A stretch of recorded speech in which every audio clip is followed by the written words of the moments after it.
Hello guys, कैसे हैं आप सभी लोग। स्वागत है आपका रोड हेवन के एपिसोड नंबर 14 में। चलिए अपने एपिसोड को स्टार्ट करते हैं। तो जैसे कि हमने लास्ट एपिसोड के एंड में देखा था, हमारा जो जियांगली होता है वो पूछ रहा होता है अंकल जाओ से कि क्या तुम मेरे को वो स्केलियन के बारे में बताओगे जिसके बारे में तुम अभी यहाँ पे बात कर रहे हो, क्या उसका आई का कलर सिल्वर है। और वो इस बात को लेकर बहुत ज्यादा ही सीरियस होता है। सीन शिफ्ट होता है, दिखाया जाता है उसी बंदे को जो कि यहाँ पे टाओ का मास्टर होता है, और वो ये सारी फॉर्मेशन को देख रहा होता है और कह रहा होता है कि ये कोई भी गलती इसमें नहीं है, ये बहुत ज्यादा ही सीक्रेट मेथड है जो कि बहुत ज्यादा ही पावरफुल एक टेक्निक है जो कि यहाँ पे अरे फॉर्मेशन के लिए एक कन्फेनमेंट अरे फॉर्मेशन जो कि बहुत ज्यादा ही पावरफुल है। करीब मैंने इसको एक्सपेक्ट नहीं किया, पर ये शायद से 20 या 20 के आसपास के, शायद मतलब पास्ट में 20 या 20 के आसपास इस मेथड को बनाया गया था। और ये जो आरे फॉर्मेशन है बहुत ज्यादा ही स्ट्रॉन्ग है। जिन लोगों ने इस फॉर्मेशन को बनाया था उन लोगों ने यहाँ इस जगह पे कदम रखा था और वो बहुत ज्यादा ही पावरफुल लोग थे। जबकि टाओ पूछ रहा होता है अपने मास्टर से कि आंख मास्टर आप यहाँ पे किसके बात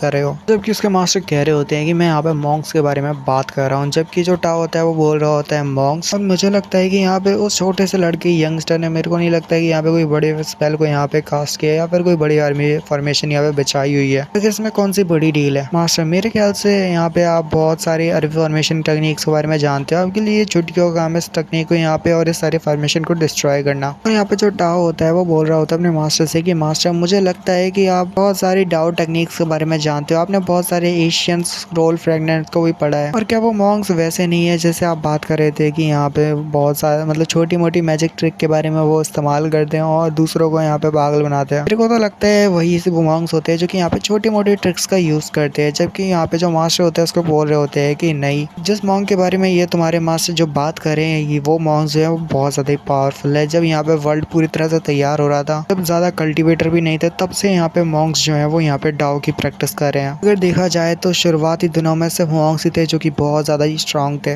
फिर से शिफ्ट होता है और हमें जियांगली का सीन दिखाया जाता है जो कि कह रहा होता है कि हे मेरे को बताओगे वो बुड्ढे मास्टर की आखिर यहाँ पे तुम कर क्या रहे हो। वो बंदा कह रहा होता है जियांगली आखिर तुम यहाँ पे पहुंचे कैसे और तुम वाला वापस कैसे आ गए। जबकि यहाँ पे कह रहा होता है कि प्लीज जल्दी से यहाँ पे सिस्टर जाओ की जान बचाओ जियांगली। जबकि जियांगली जो होता है सोल इन्फ्यूजन देखता है कि यहाँ पे सिस्टर जाओ ने सोल इन्फ्यूजन टेक्निक का यूज किया है जिसकी वजह से पूरी तरह से डीमन बन चुकी है और उसका खुद पे कंट्रोल नहीं रहा, पूरी तरह से एक डीमन है। यहाँ पे जो ओल्ड मैन होता है अब यहाँ पे हमारे जियांगली की सबसे खतरनाक पावर देखने वाला है। और यहाँ पे जो ओल्ड मैन होता है वो अभी यहाँ पे पीछे की तरफ यानी सिस्टर जाओ की तरफ ही देख रहा होता है कि तभी अचानक से वो सामने फिर से जियांगली की तरफ मुड़ना है, जियांगली की तरफ देखने के लिए। पर जियांगली जो होता है कब का उसकी तरफ नीचे उतर के उसके आगे भी गुजर जाता है, उसको भनक भी नहीं लगती क्योंकि जियांगली की स्पीड जो होती है बहुत ज्यादा होती है। और यहाँ पे दिखाते हैं वो बहुत ज्यादा धीरे धीरे के साथ वहाँ पे आगे तरफ बढ़ते हुए जा रहा होता है और बात कर रहा होता है सोल इन्फ्यूजन के बारे में कि यहाँ पे तुम्हारी स्वॉर्ड है और स्वॉर्ड की सोल है और साथ ही तुम्हारी अपनी सोल है। जब यहाँ पे मिक्स हो जाती है मतलब मिक्स हो जाती है तो तुम एक डीमन का फॉर्म लेते हो और तुम्हारी स्ट्रेंथ बहुत ज्यादा बढ़ जाती है। और ये जो टेक्निक है बहुत ज्यादा ही डेंजरस है, अगर कोई इसको परफॉर्म करता है तो उसको यहाँ पे नॉर्मल नहीं किया जा सकता और कोई फिक्र की बात नहीं। और यहाँ पे वो कहता है रिलीज, और जैसे वो रिलीज करके कहने लगता है इसके साथ दिखाते हैं यहाँ पे जो अंकल जाओ होते हैं वो अपनी बेल को बजाते हैं और यहाँ पे जो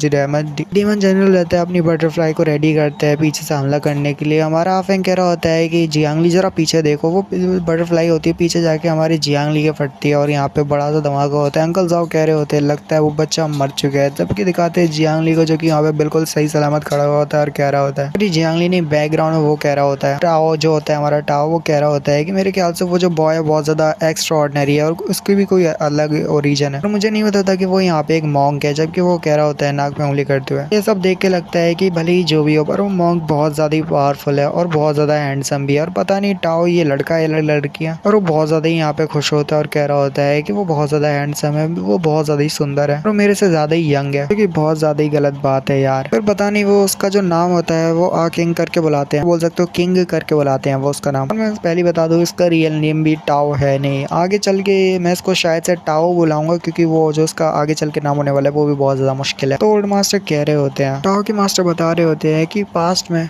उसके मास्टर जो होते हैं वो कह रहे होते हैं फ्यूचर में तुम्हारे मास्टर के ऑर्डर्स के बिना तुम्हें मना है यहाँ पे उस लड़के के साथ यहाँ पे इंटरेक्ट करने के लिए या लड़के के करीब आने के लिए, तुम उस लड़के के करीब बिल्कुल नहीं आ सकते। और मैं तुम्हें बता दूं मॉन्क्स के बारे में, मॉन्क्स जो होते हैं वो बहुत ज्यादा ही अपने जो काम होता है उससे बिल्कुल जुड़े हुए होते हैं, उनको जो काम मिला होता है वो वही करते हैं और उनके अलावा वो लव और लॉयल्टी पे बिल्कुल ही ध्यान नहीं देते हैं। उनके लिए वो बिल्कुल एक डर्ट और गंदगी की तरह है जिनको वो यहाँ पे मानते हैं, वो किसी भी चीज पे ध्यान नहीं देते, सिर्फ अपने काम पे ध्यान देते हैं और अच्छाई की तरफ चलते हैं। उनके लिए प्यार और सच्चाई सब कुछ यहाँ पे डर्ट के अलावा कुछ नहीं है, गंदगी के अलावा। वो अपने डाओ की सबसे ज्यादा केयर करते हैं। उनकी ह्यूमन अपीयरेंस जो है वो बहुत ज्यादा ही अलग है और वो एक तरह से अलग ही बीइंग है पूरे जगह पे। जबकि यहाँ पे जो टाओ होता है, कह रहा होता है मास्टर आप यहाँ पे एक ऐसी बात कर रही है तो बहुत ज्यादा सुनने में स्कैरी है। कहीं आप ये नहीं कहना चाहते क्या कि यहाँ पे वो बंदा मेरे को खा भी सकता है क्या, वो इतना डरावना है? जबकि यहाँ पे उसके मास्टर कह रहे होते हैं चलो यहाँ पे आप जोक करना बंद करो, ऐसी बातें मत करो। एक डाओ मतलब जो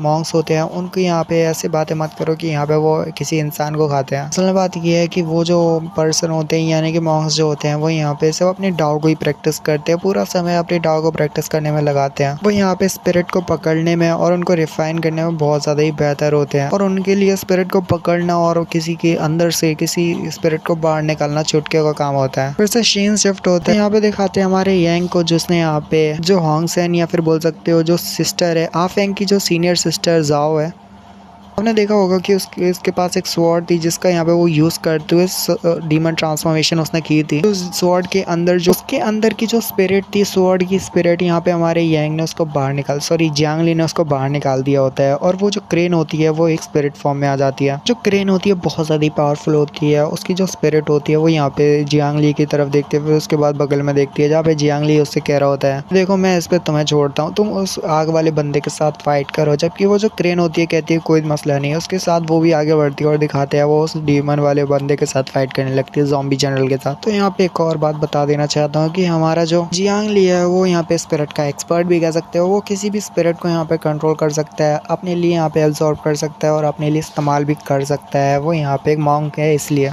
अंकल जाओ उसकी तरफ देख रहे होते हैं कि यहाँ पे उसने कैसे एक स्पिरिट को बाहर निकाला और उसे कितनी इजीली कंट्रोल कर रहा है। तो अंकल जाओ को भी लगता है कि ये बच्चा एक्स्ट्राऑर्डिनरी है। तो वो उससे पूछते हैं कि ये बच्चे ये तुम्हारे जो है काम नहीं है, इस पे काम में मतलब हमारे काम में दखलंदाजी बिल्कुल मत दो। जबकि जाओ कह रहा होता है सॉरी अंकल जाओ यहाँ पे ये भी कह रहे होते हैं ये बच्चे क्या ना तुम यहाँ पे हमारे साथ मिल जाओ, वैसे भी तुम्हारी टेक्निक बहुत ज्यादा अच्छी है, तुम हमारे साथ मिलकर काम करो, मैं तुम्हें अच्छी रकम भी दूंगा, मैं तुम्हें पैसे दूंगा। जबकि हमारा जाओ कह रहा होता है सॉरी हमारे जियांगली कह रहा होता है कि अगर तुम मेरे से कैसी डील करना चाहते हो। उसके साथ दिखाते हैं वो जो होता है धीरे धीरे करके आगे बढ़ रहा होता है यानी कि सिस्टर जाओ की तरफ, और दिखाते हैं वो कह रहा होता है यानी कि अंकल जाओ कि मैं यहाँ पे तुम्हें अच्छी रकम दूंगा, मैं तुम्हें यहाँ पे 50 गोल्ड कॉइन देने वाला हूँ। जबकि यहाँ पे जो हमारा जियांगली होता है वो धीरे धीरे करके अपना जो हाथ होता है सिस्टर जाओ की तरफ रख रहा होता है। बैकग्राउंड में हमारा अंकल जाओ कह रहा होता है कि चलो 50 नहीं तो 100 दूंगा, मैं 100 गोल्ड कॉइन देने को तैयार हूँ, चाहो तो मैं इसका डबल भी दे सकता हूँ, तो मैं 5 फोल्ड गोल्ड कॉइन देने वाला हूँ। तो क्या तुम तैयार हो? अब तुम तैयार हो? फिर चाहो तो इसका भी मैं तुम्हें डबल देने को तैयार हूँ। जबकि दिखाते हैं हमारा जो